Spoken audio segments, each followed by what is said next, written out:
আজ আমি আপনাদের জন্য নিয়ে এসেছি বানানা মিল্কশেক। দেখে নেই বানানা মিল্কশেক বানাতে যা যা লাগছে। আইস কিউব, 1 গ্লাস দুধ, স্টেরিলাইজড ক্রিম, মধু, স্ট্রবেরি সিরাপ এবং কলা। সবার প্রথমে আমি কলা কেটে নিচ্ছি। দর্শক, কলাতে আছে পর্যাপ্ত পরিমাণে পটাশিয়াম, আয়রন, ভিটামিনস, মিনারেলস।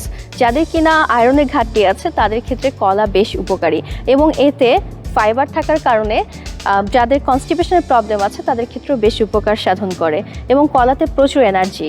আপনি সেহরি, ইফতারে সবসময় কলা রাখতে পারেন। আমি কেটে নিচ্ছি এবং ব্লেন্ডার মেশিনে দিয়ে দিচ্ছি। এখন আমি দিয়ে দিচ্ছি 1 গ্লাস দুধ। পরিমাণে বেশি দিব না, এখন একটু অল্প দিব। এখন আমরা দিয়ে দিব 1 টেবিল চামচ ক্রিম। ক্রিমে আছে ক্যালসিয়াম। দর্শক, আজ চিনির পরিবর্তে ব্যবহার করব মধু।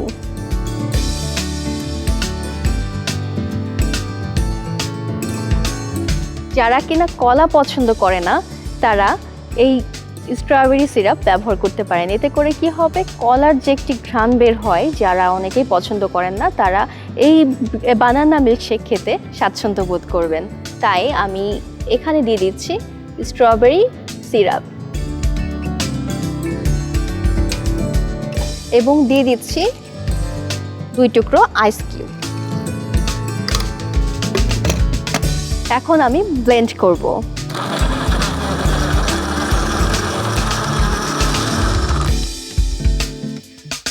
দর্শক, আমি এখন সামান্য পরিমাণে পানি নিয়ে নিচ্ছি। এখন আমি হাফ গ্লাস পানি দিয়ে দিচ্ছি, যেহেতু আগের থেকে একটু দুধ দেওয়া আছে।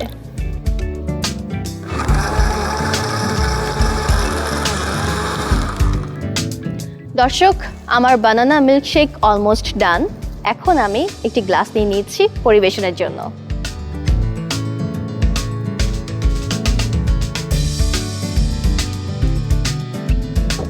সবার প্রথমে এই গ্লাসে দিয়ে দিচ্ছি আইস কিউব।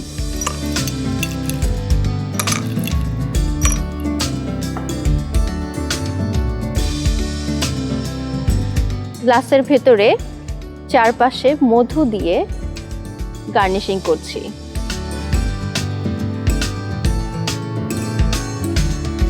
এখন বানানা মিল্কশেক ঢেলে দিচ্ছি।